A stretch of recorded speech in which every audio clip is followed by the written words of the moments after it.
So welcome everybody. We're excited to have you here this evening. Thanks for being interested in our Money Out VA event entitled The Ins and Outs of Passing Local Money Out Resolutions. My name is Nancy Morgan. I'm the coordinator of this Virginia chapter of American Promise, which we'll talk about later. But anyway, we're really excited that this evening we're joined by two democracy experts, one in Wyoming and the other in Michigan, both who have expertise in engaging local communities to pass resolutions to get money out of politics. And before we start, I'd like to invite everybody to put your information in the chat, your name, city, state, organization, and a short description of why you care about getting money out of politics. We're not going to review all of them, but we will plan on consolidating for display when we compile the recording of the event. And just as an example, I'll say, my name is Nancy Morgan. I'm from Alexandria, Virginia. I'm affiliated with American Promise. And why do I care about money in politics? Because I feel that money erodes our political equality and undermines our democracy. So I would like to, if you could just say while you're typing away, we'll type them and then we'll share them. And while you're typing, let me just review the sequence of discussion for this evening. You're welcome. Please put in questions, comments in the chat, and I'm asking my colleagues, Jessica and Bill, to monitor them. I'll start out with a brief overview of status of money in politics, both nationally and Virginia, talk about the mandate of American Promise and review entry points of action, at least what we're doing in Virginia. And we're hoping to get more guidance and insights from our colleagues in Wyoming and Michigan. And then we're going to ask them to review us the status of money in politics in their respective states. Certainly, I know Hank has always talked about Michigan as the sort of the deep center of dark money. So it's interesting to see, and certainly Wyoming is not a liberal bastion of activism, but see how they have successfully engaged with local communities and passing local resolutions. Then we'll go on to Q&A. Please put your questions in the chat. And we also hope to then move into a dialogue on how to use these resolutions to influence legislators. And Jessica, since I haven't been monitoring the chat, can you just review a couple of what's been put in there, and just read them, and then I'll read one, and then I'll have Bill read another who's muted. Okay, from Guy Camarelli. Sorry, Camilleri, super close, Camilleri. Hi all, great to be here today from Los Angeles on the executive committee of calrcv.org with focus on ranked choice voting, but super interested in learning how to move the needle as it pertains to getting dark and corporate money out of politics. Super. Bill, you want to read one? Okay. Well, we have Mindy Mitchell, who works with us in Virginia. Mindy said, I care about money in politics because it influences every issue. Nothing will change legislatively until big money is out of politics.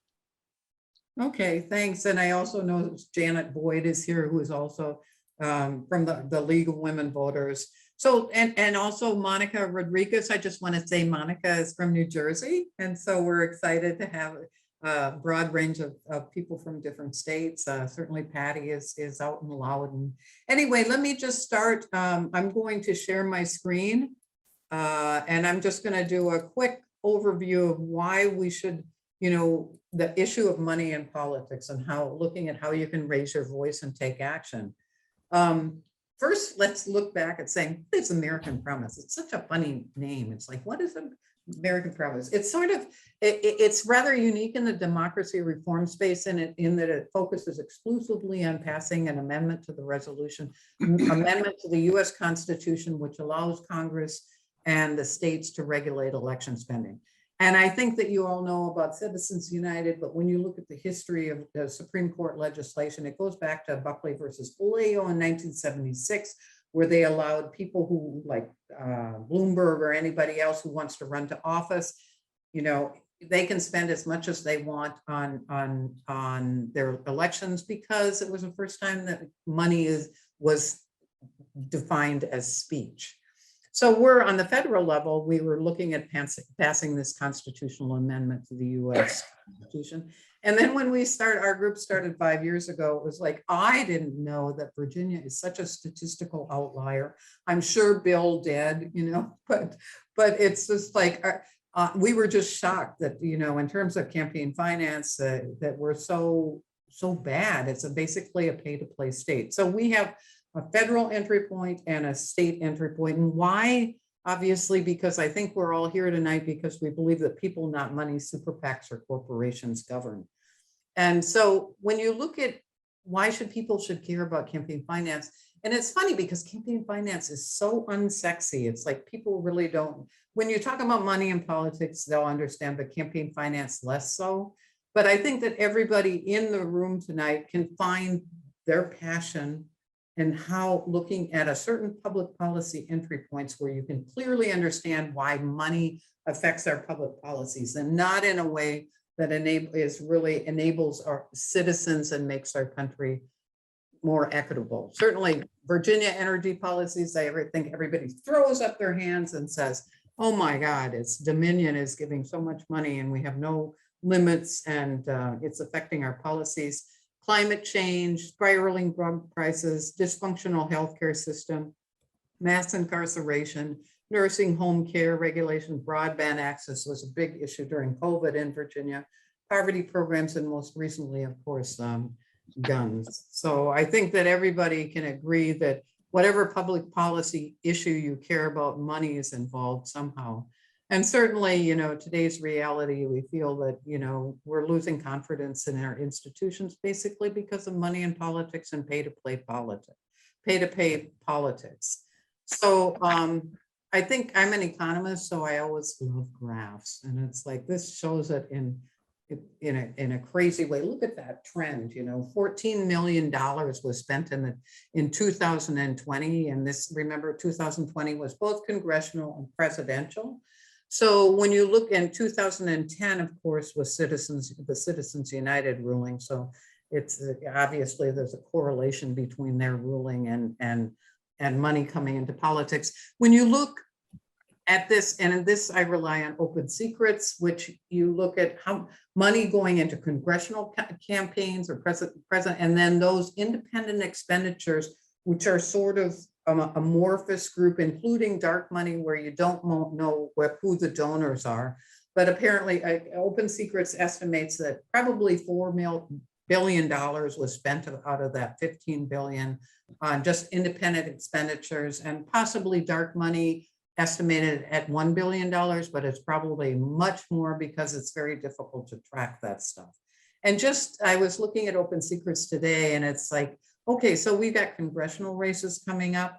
The total on the Senate and the House that went into congressional races, that means going to the candidate. It's not this amorphous other money floating around, was $4 billion.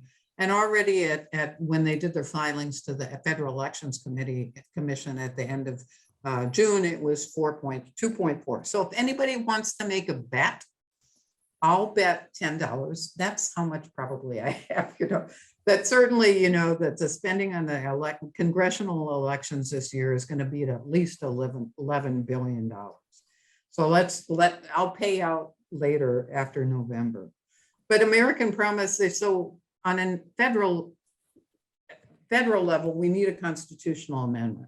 So this sort of shows the progress. American Promise started in 2016. But recently, we've had legislation in both of the House and the Senate. In 2020, there was a resolution in the House that attracted 220 legislators. Of course, this shows in order to have 2026, which we hope to actually have the resolution passed through Congress by then, you need 290. In 2020, and I think this was wrong because I think they had 48 or 49. I know Manchin didn't vote for it in 2020, but you need 67 senators. But one of the and then of course, then it goes to the states where you need 3/4 of the states or 38 states to ratify the amendment. One of the exciting things, and that's the reason why we're here today, is just looking at the national momentum of citizens taking action. And over 1,000 cities and towns and jurisdictions have passed local resolutions, which I think is pretty exciting. And in Virginia, the move to amend actually was very instrumental in getting 4 resolutions passed in 2012, 2013, one in Alexandria City, that's where I am, Falls Church, County of Arlington, and also Charlottesville. So we have a colleague from Charlottesville here. So that's what we're aiming for, to get this resolution passed by 2026 and get it out to be ratified. And we're working with our legislators. For those of you from Virginia, we have 11 representatives. All 7 Democrats have signed co-sponsored resolutions. And also Mark Warner hasn't signed it in the Senate, but we do have Tim Kaine signed it in the Senate. So we haven't had a lot of luck with our 4 Republicans, but they are the reason why we're here, because if you have local resolutions, especially in conservative areas, perhaps it can make a difference. When you look at Virginia and just like, oh my God, it's like, we are such a statistical outlier. We're only one of 5 states with no limits on campaign contributions. At worst, more egregiously, we have no restrictions on personal use of campaign finance. So if you give somebody some money, they can just use it to go on vacation or pay their mortgage. So we're a pay-to-play state, and you can see that the trend is the same. 2021, this $80 million is the House of Delegates. And of course, our race for Virginia, for the governor's race was crazy. You know, in 2017, I think it was $66 million, and it was $140 million for the governors. Probably, I'm trying to look cross-state, seeing, I mean, this must be seriously, we are definitely out of control in terms of money and politics in Virginia. And it shows in the rankings, the Swamp Index by the Coalition for Integrity. They did a 2020 Swamp Index and we came in number 46. I'm only happy because Hank Myers is here and I can see that Michigan is 48. So, and in Michigan, I think you actually do have limitations. So, you know, we're one of 5 states with no limitations. I'm trying to look at and saying Wyoming must, oh, Wyoming, I'm sorry, Ken. Wyoming is number 51, you know, because obviously, so here we have Hank in Wyoming. You know, here we are the outliers in money and politics in Virginia. So just speaking on a state level, you know, we have campaign finance dies all the time, you know. And Janet Boyd can talk to this because, you know, we were so excited last year. It was a, you know, record spending on elections. It was like, this is the time. And they had a joint subcommittee on campaign finance and 24 bills were introduced. You know, we did this survey. We actually did our own funding to do a survey with the Wasson Center at Christopher Newport University. 78% of Virginians support reducing money. They want contribution limits. 88% want disclosure.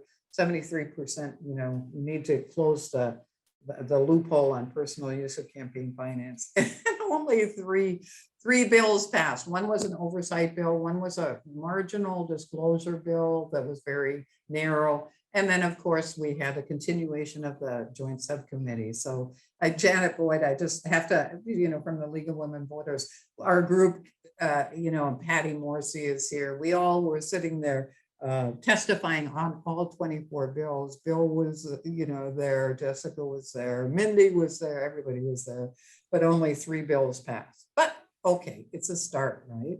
So what we're doing this year, we're doing money out pledges, getting people to say they want, you know, they support money out. I was so excited that I got a Republican to sign. It was like, oh my God, my breath, I could hardly breathe. And then we do legislative outreach, testimony, building awareness, letters to the editor. We've been rather successful generating a bunch of letters to the editor. Partnerships, we're organizing, we got some funding, grant funding to organize a democracy day in next General Assembly, strengthening advocacy skills of Virginians, and finally, working on communities to pass local resolutions. So I'm going to pass it over to my colleagues now. I'm going to pass it over to Ken. Ken Chestik is the state chair of the Wyoming chapter of American Promise. He's practiced law for over 20 years, coming from going east to west, I guess. Ken, you've gone from Pennsylvania now, and you're in the University of Wyoming College of Law.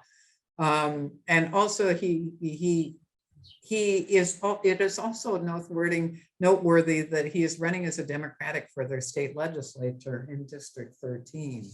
So Ken, I'm going to turn it over to you because we are pretty excited that you actually got, you're getting rural communities, conservative communities to sign these local resolutions. So let me just pass over the Zoom link to you. Okay, thank you, Nancy. And thanks everybody for attending tonight. I have to say that when Wyoming Promise started 6 years ago, our main objective was not to get local communities to sign these pledges of support, or actually the resolution they're passing are demands for a 28th Amendment to the Constitution to enable us to get money out of politics. That wasn't our primary goal, but it has become a focus of what we've been doing as our strategies have evolved. We started out with the big idea. We want to demand that Congress propose an amendment, and the way we thought to do it was to go to the voters, bypass the legislature. We never thought the legislature was going to be on our side on this. So 2 states nearby, Montana and Colorado, to the north and to the south of us, both passed by voter initiative resolutions calling on Congress to propose this amendment. So we said, hey, we can do that too. So we organized a big petition drive. At one point, we had up to 300 volunteers with clipboards out on the streets. The problem was that in Wyoming, the threshold to get on the ballot is double any other state. We got more than half of the signatures we needed. So had we been in any other state, we would have gotten it on the ballot. But because the threshold was so high, we didn't succeed. And of course, we spent so much time and effort on that. We thought, well, we'd try again, but everybody was tired and beat up and exhausted. And so we said, all right, let's try a new strategy. Let's go straight to the legislature and ask the legislature to pass the resolution. We thought that was a long shot, except that we found some very sympathetic moderate Republicans in the legislature who were willing to talk to us. We tried in 2017 to get it passed. We got it passed by a legislative committee onto the House floor where it failed. In 2019, we got it out of committee, got it onto the House floor, got it passed by the House, 37-20, so it wasn't even close.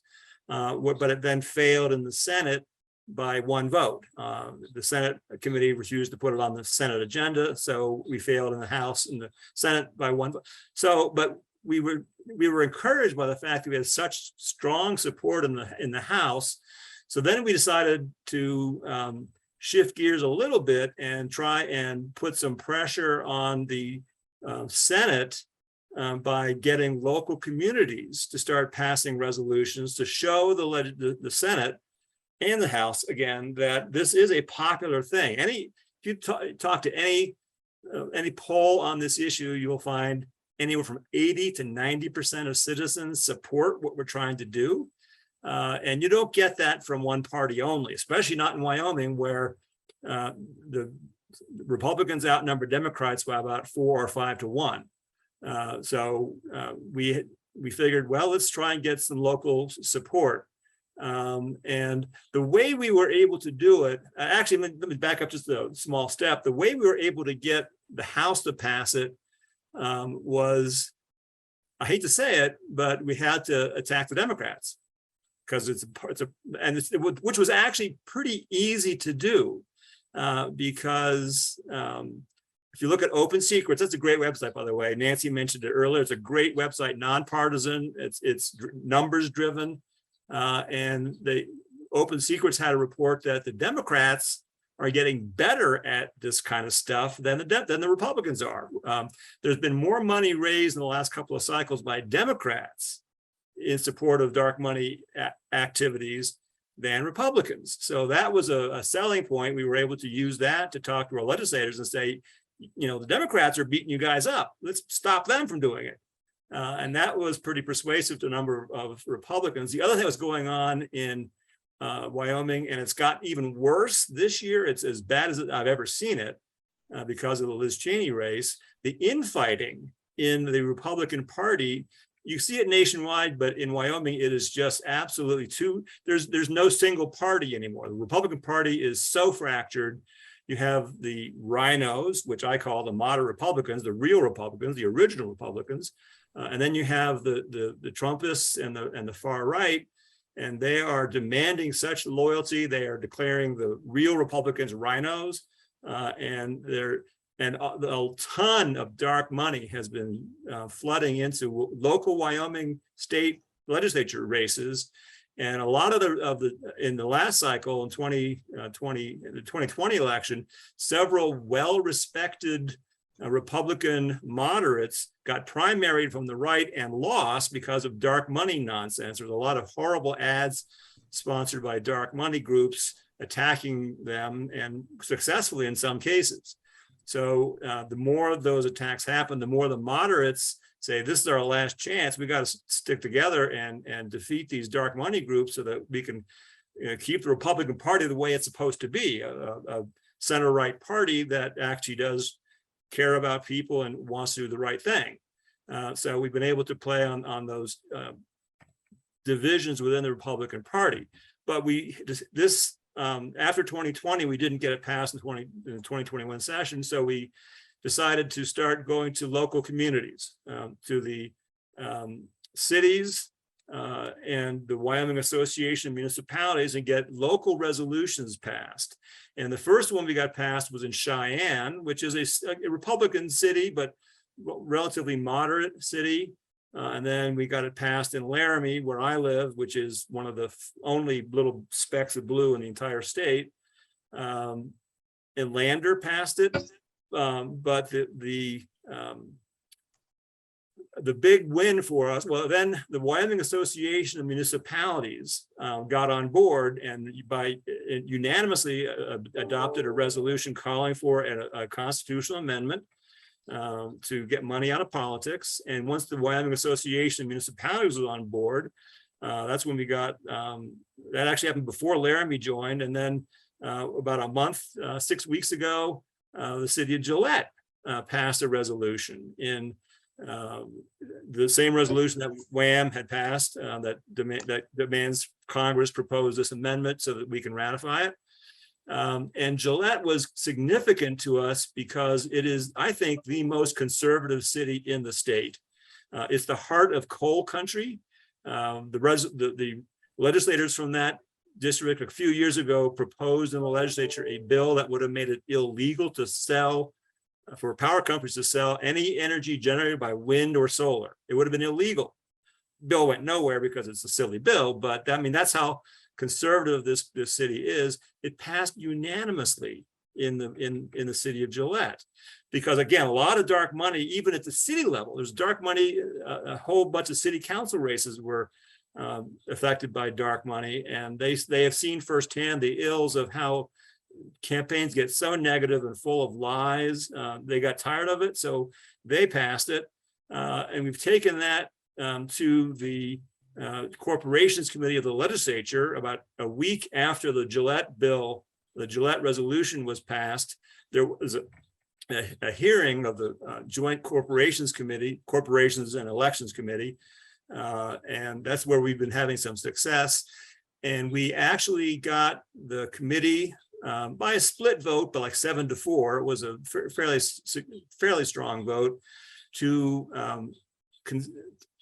instruct the Legislative Services Office, the staff of the legislature, to draft another bill that they might consider adopting as a committee bill. So all the other bills that we've been trying to get passed were sponsored by individual legislators, and those tend to have a much harder road to getting passed. Committee bills tend to get voted on automatically, and they tend to pass. And so if we can get the Corporations Committee to adopt this as a committee bill, I think we have a very good chance of getting it adopted by the legislature next session, 2023. And right now we're on track. The committee meets again next month to consider the draft that LSO has come up with. And the committee has in the past been very much in favor of what we're trying to accomplish. So we think there's a good chance that because, and we've been playing up all these municipal resolutions, especially the Gillette one, to say, if you have cover, legislators, your people want this, your constituents want this, as evidenced by these municipal resolutions. So let's do this.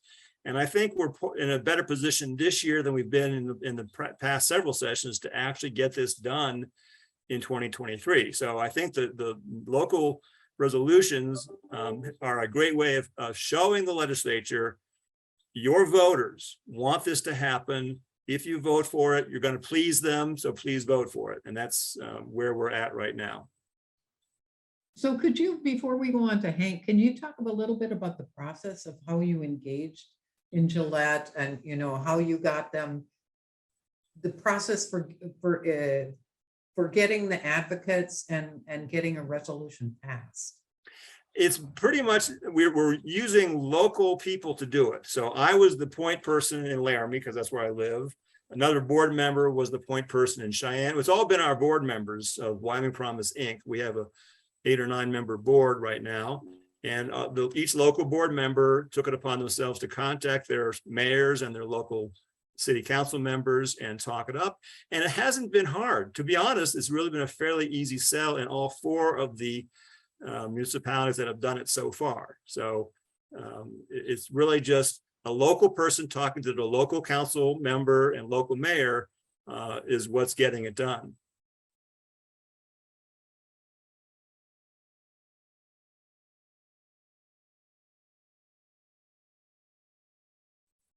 Patty, you have your hand up.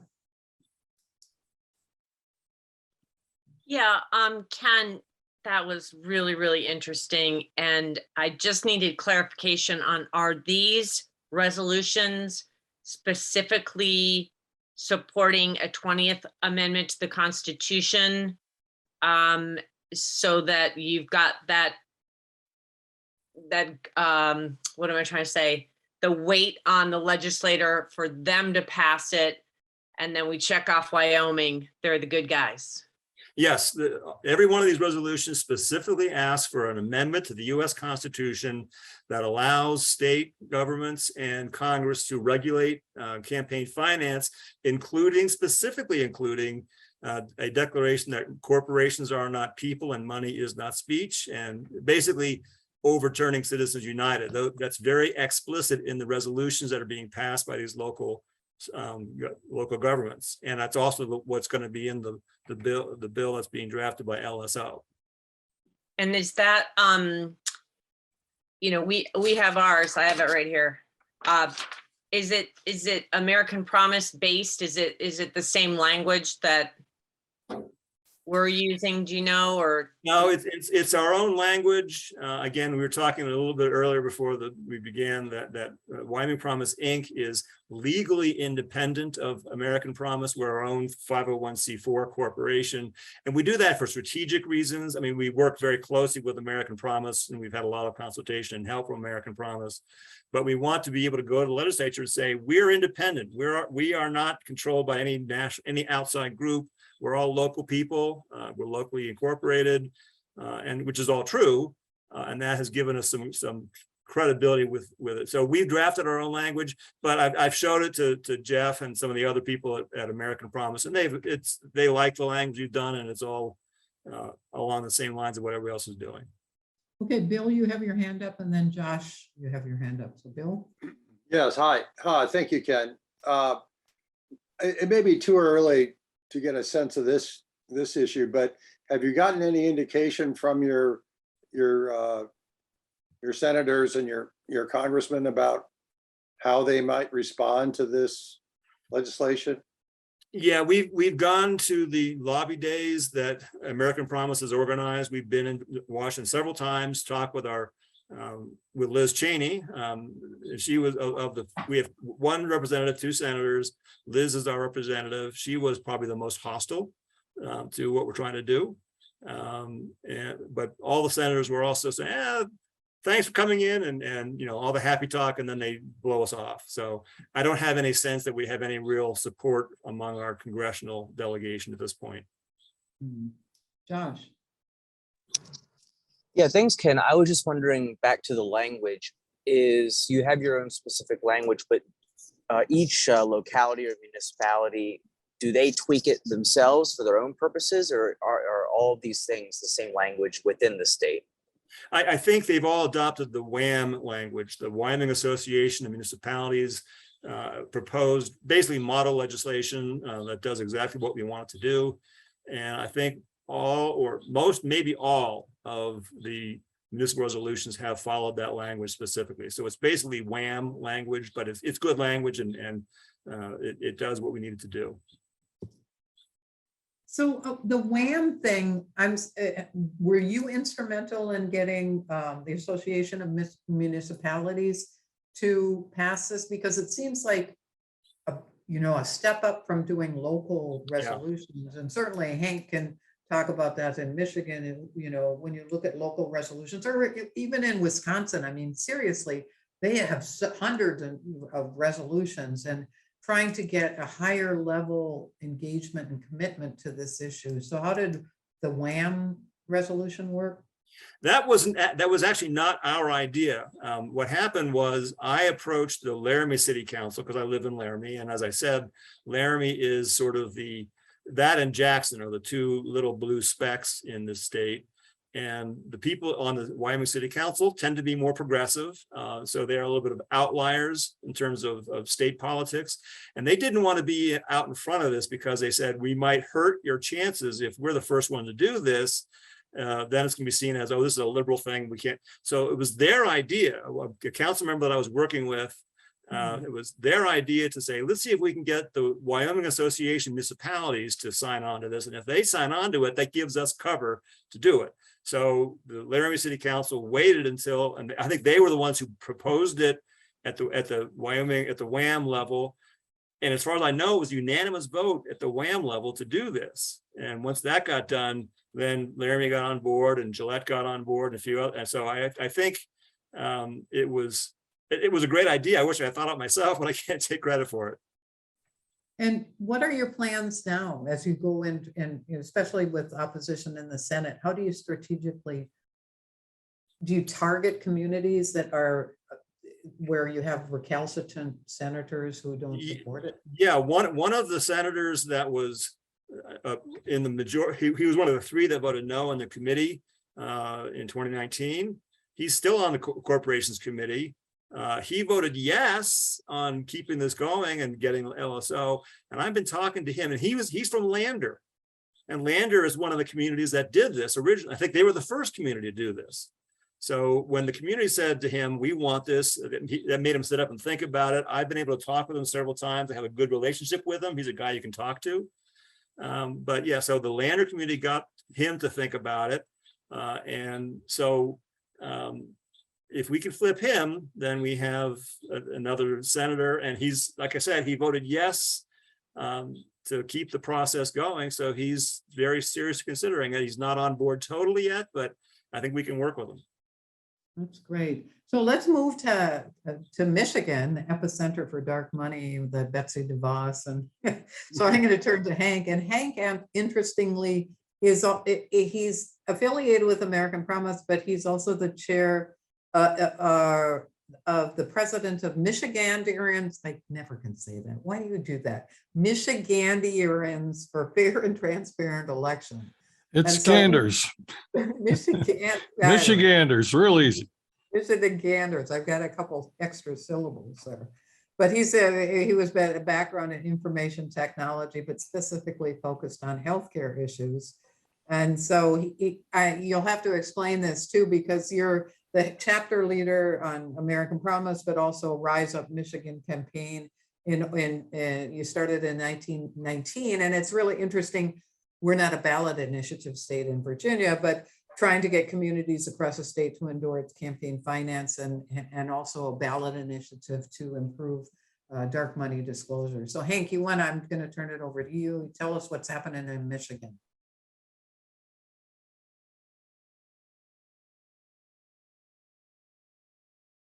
Okay, I assume the microphone's working. Okay, good. Evening, everybody. It's a pleasure to have a chance to talk a little bit about what we're doing. You know, most of these events it forces me to really get my thoughts organized, and that's always a good thing. So at any rate, one of the things that I want to answer is kind of what's the case, the logic, the reason why local resolutions are something that Michigan's doing. So to unpack that a little bit, let me talk for a second about our political climate. As Nancy has said, I call Michigan ground zero. So is Kansas, by the way. They have the Koch brothers and we've got the DeVosses. But then our notoriety comes from the fact that our DeVos cousins, black sheep of the family, they funded the legal defense for Citizens United. So yeah, and they spread their money around. They got lots and lots of money. We have a hostile legislation with Republican leadership that they're still the old school and think that they've got the advantages of the money, but I suspect the new reality is sinking in. But the dark money issue has kind of gotten some new life recently in a scandal with the outgoing, his past Speaker of the House, Mr. Chatfield, who had a dark money organization. That's one of the interesting developments is like politicians, at least in Michigan, have 501c4s, social welfare organizations that they use for certain issue support stuff. So at any rate, they can get dark money, and while Chatfield used it for corrupt purposes that I won't digress on. We did put a resolution to have the state of Michigan's legislature say we want the 28th Amendment and the things that we've talked about tonight. And they've sat in committee for years. Proof that there's nothing going to happen with them. Also, in addition to big money having a long history here in Michigan, dark money predominates. In 2018, our governor, our progressive Democratic governor, Whitmer, the biggest chunk or the biggest class of money in her campaign was dark money. And then the other thing that was interesting, and just as another, I go through a whole litany of stuff the legislature's done that is counterproductive to say the least. But one of the things that stands out is we had a lame duck in 2018. That's the legislative session after the election, but before the new legislature is populated with all the winners.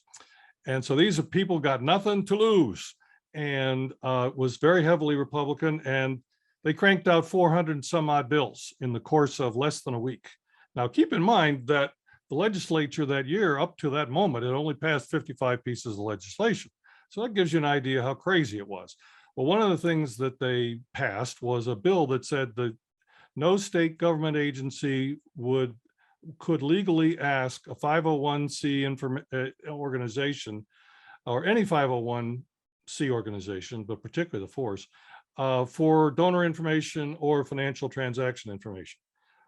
Thank heaven, apparently there were enough charities that kind of tilted the governor's phone, and it's the only lame duck bill he did not sign. Thank the Lord. So at any rate, in terms of our group, in our history, we were incorporated in 2018 with both a 3 and a 4. The 3 allows us to basically do research and education and get money to do that kind of stuff and inform the public in a general way. The 4 allows us to advocate for things and engage in electoral politics.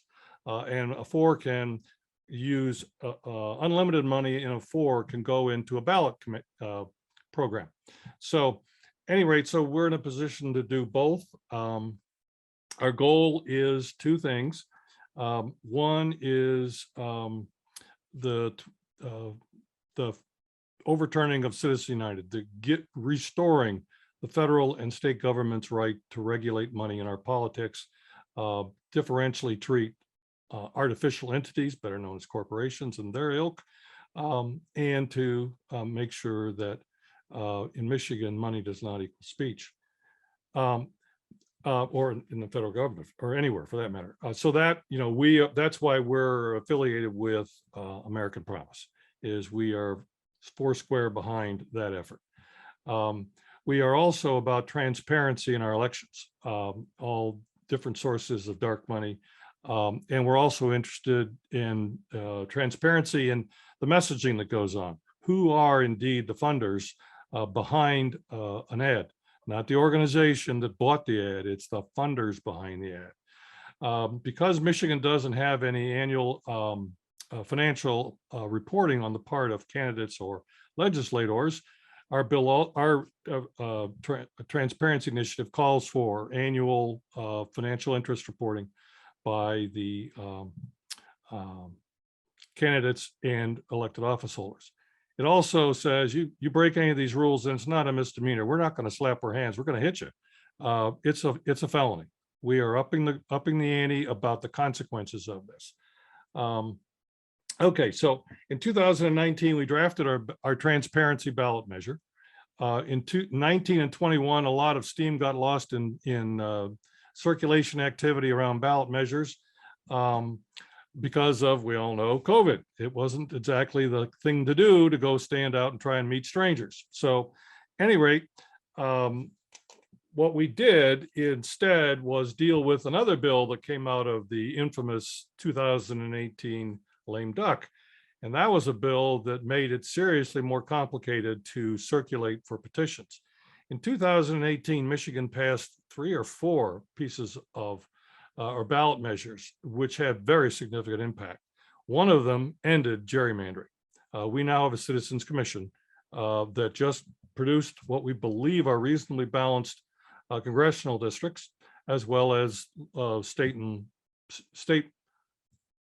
Congress, or excuse me, state House districts and state senatorial districts. We also passed a ballot measure known as the Promote the Vote, which provided no excuse absentee ballots. So anybody can vote by mail in the state of Michigan, which, needless to say, was a godsend in 2020. Let's see. So, and then in terms of our history, probably the most recent thing is we have come to realize that while we have the ballot measure to get done, hopefully in 2024 or worst case 26. And by the way, I should point out that ballot measure is to create an amendment to Michigan's Constitution that says there shall be no dark money in our election by anybody. So at any rate, at this point, we've concluded that what we need to do is really mobilize our constituency. In part, what drove that home was seeing that voting suppression and election subversion is the democracy issue that has basically taken all the air out of the room. Michigan's had to deal with ALEC related legislation that was going to seriously complicate election administration.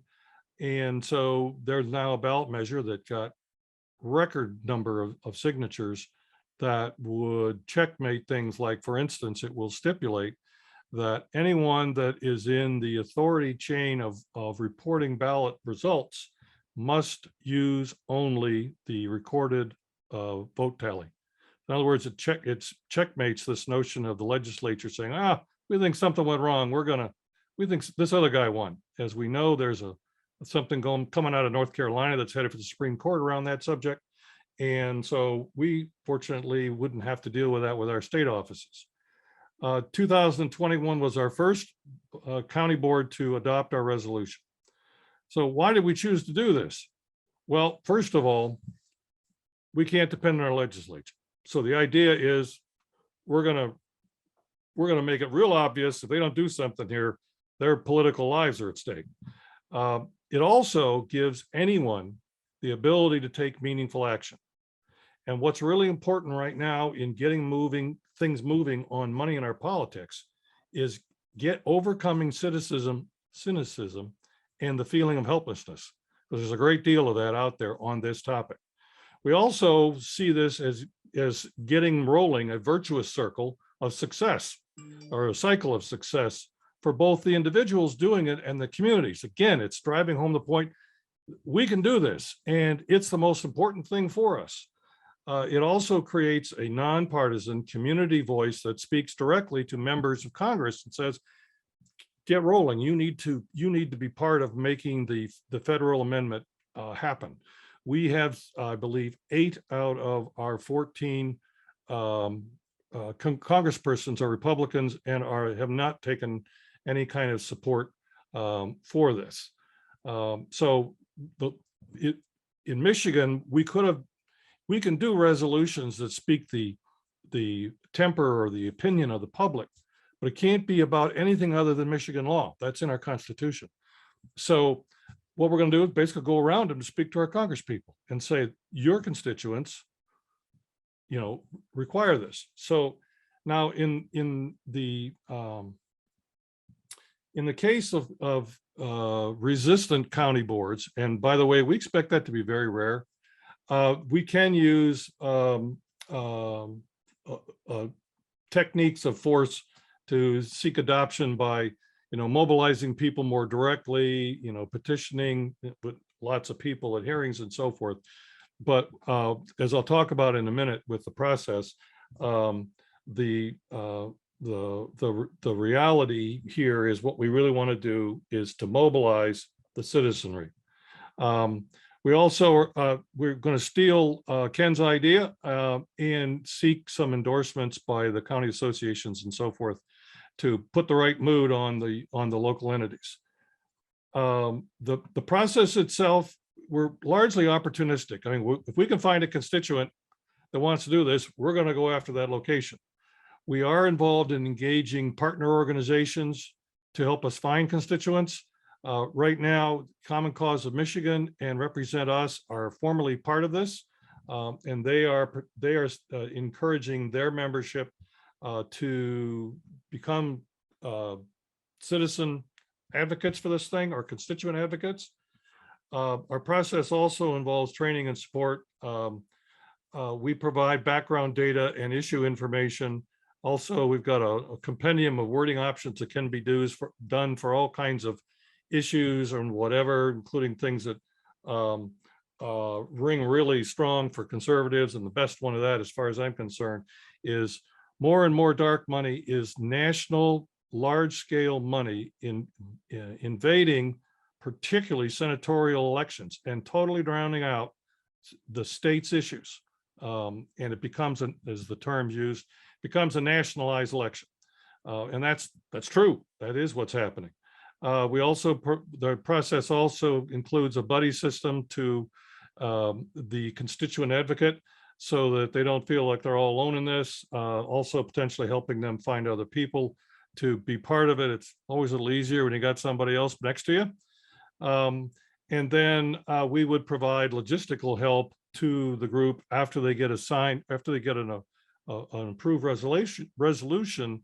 There's a media event that goes with it where the resolution is actually visibly transmitted to the reps and the senators, as well as the Congress people. When we did Ingham County, I think we had 3 state reps, we had a congressperson, and I think we had a representative of Senator Stabenow at the federal level. So at any rate, the idea is to pursue organizations to our advocates. The idea is go after organizations that appear to be most likely to be receptive, at least to start that way. in terms, the other thing we tell them is you need a champion on the board. It can't just be you. And it's not hard to get a champion because an awful lot of people agree with us in elected politics. They don't like raising this money. And so you need to find one. If you can't, then you go to plan B. But for instance, in the one I did here at Ingham County, my commissioner was, four square behind us, and she grabbed the bridle and ran. And all I did was try and help periodically. Hang on, let me silence that. Okay. So far, we haven't needed to rally anybody. Clearly, people can bring supporters.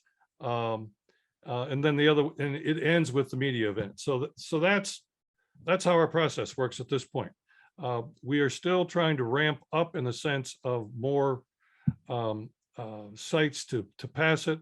Our biggest problem is voter suppression and elections sabotage and whatever is the hot button, and it's just hard to get people to really march on this right now.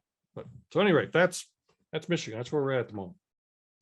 Thanks, Hank. That's really exciting. So from what I understand, you will never get a resolution passed in your legislature, unlike Ken. So you have to. No.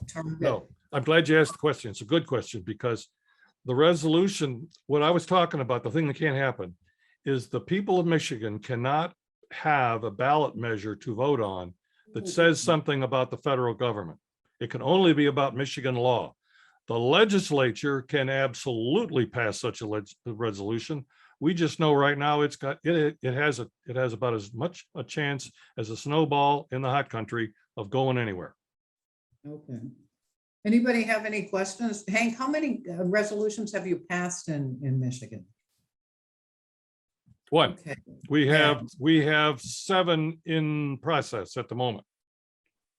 Yeah, it's interesting. In Wisconsin, they actually you can have a ballot initiative on a community level, which has allowed, I can't remember, was it Move to Amend Wisconsin or something, Yeah, which has allowed them to pass so many resolutions. But at the end of the day, one of the questions that I want to ask you and Ken is, like, it seems like you spend a lot of times on these resolutions, and how do you actually get them to use them to advocate with legislators?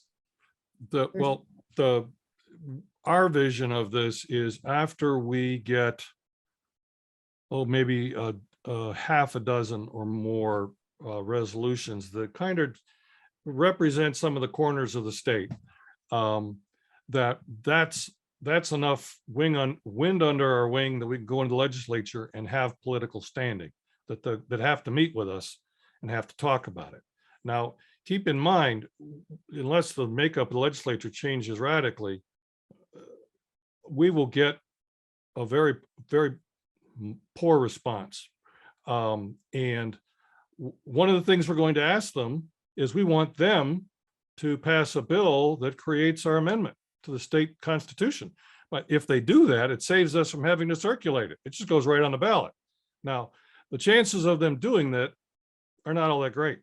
And so we see the legislative discussion as kind of a stage in the process that is likely not to be all that productive. And we are absolutely ready, because we have the ballot measure about 90% written. We're ready to do the ballot. And we've got partnerships that are tentative at this point that would give us, very significant number of people that would circulate the petition. So we're going to go in saying, if you guys can show you can show the people of Michigan that, you get it and you want to make the change, or fine, we'll take care of it ourselves. In Wyoming, we got lucky in that the Wyoming Association of Municipalities is very well respected by the Corporations Committee. In fact, at that meeting a month ago, we were on just one item on the agenda. There were 3 or 4 items ahead of us that impacted municipal law, and the Wyoming Association of Municipalities director and several of the staff people were there testifying in front of the legislature. They were being asked questions and answering. So then we got up and we said, our first thing was, Wham, don't go away. Here's your resolution that we like very much, and we want you guys. And so the support of Wham was really key, and I think that's probably why we got it through the committee. And how do you do when you talk about dark money coming in and making the case? I mean, Open Secrets has some data, but where do you get your data? You were talking about, specific scandals where dark money is even like the Montana dark money movie, where it was actually the Republicans that said, hey, this is enough. We're being targeted by dark money. And, how do you get the data on the dark money?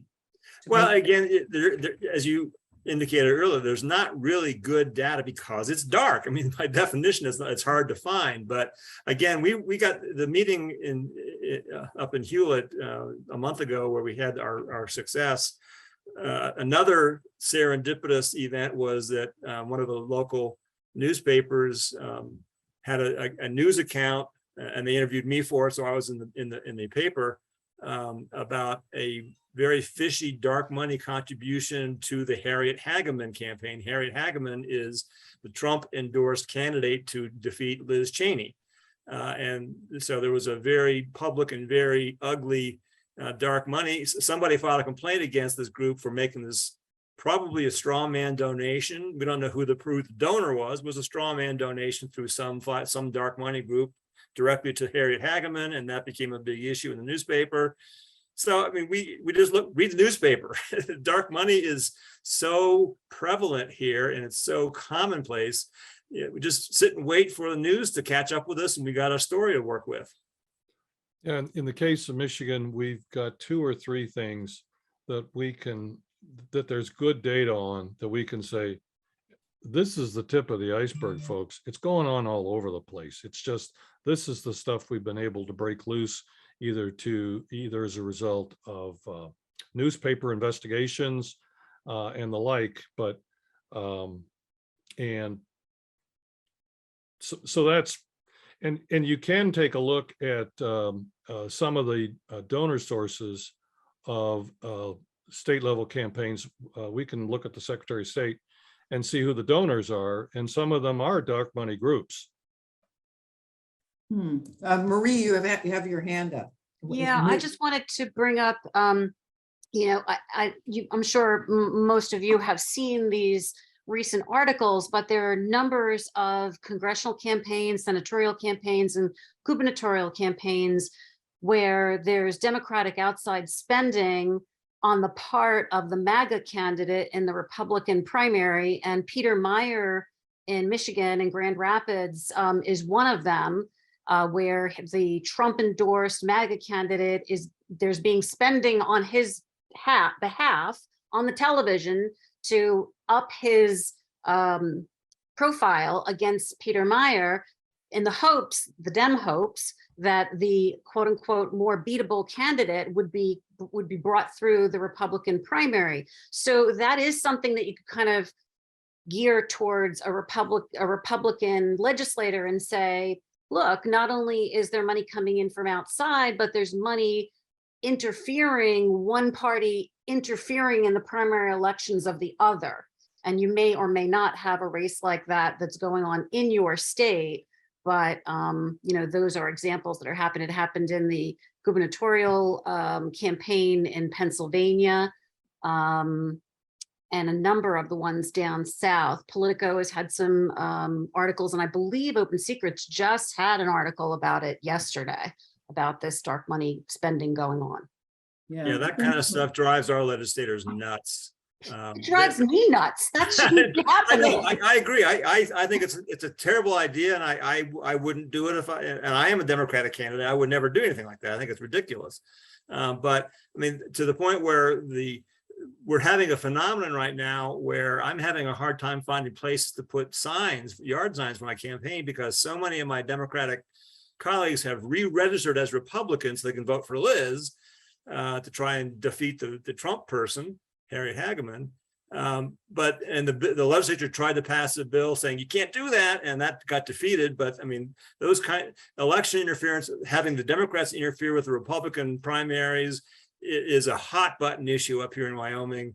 And I don't think anybody's spending money on behalf of Republican candidates, but I mean, the vote, re-register and vote for Liz is driving the Republicans off a cliff.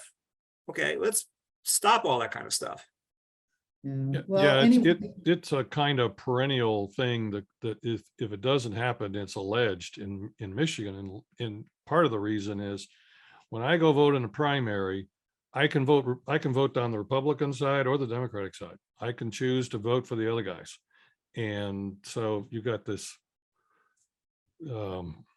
paranoia about what might happen with that kind of arrangement. yeah, well, anyway, it's 7 o'clock. I just want to thank Ken and Hank. I think, you know, here are a lot of our American Promise groups are here. Maria's here from New Jersey. Monica is here from New Jersey. Judith's here from Delaware, right? And anyway, I hope we can continue these type of discussions. I think that, you know, it helps us all, and especially on messaging. You know, here in Virginia, people are saying, oh, you know, we don't want to have limits because then all this dark money is coming in, but the dark money is coming in anyway.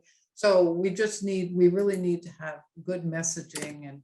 But I do think the examples that Ken and Hank gave us in terms of, especially, the map, whatever you call wham, the wham, but starting small and try to get, like we would do an association of mayors or something in Virginia. So that's the only way we can do it. And at the end of the day, I think even if, states, the legislatures don't agree, well, I'm not quite sure on ratification, but our goal here is getting resolutions passed. If we can't get resolutions passed, but at least do the advocacy work to get both Dems and Republicans ready for ratification. That's what we need by 2026. Have overwhelming support for ratification that puts pressure on legislators. So Ken or Hank, you have any final words? Don't get discouraged. Yeah, we've been at this for 6 years now, and it's I think we're making progress. We're not over the finish line yet, but I'm feeling very excited about our chances in this cycle. But the main point I want to take is personal relationships. I have, in my 6 years of testifying in front of the Corporations Committee and talking to the legislators, I've gotten to know them pretty well. I think I've earned their respect, and just by being persistent and not confrontational, but helpful. It's the personal relationships you develop with the legislators that are going to be the most valuable tools you have. Okay, everybody, thanks so much. Thanks. Let's have a round of applause for Ken and Hank. Whenever I get depressed, I call Hank because he's such an upbeat type of guy. Thanks, everybody. Thank you. Bye. Thanks. Good night. Take care, everybody. Good night, everybody.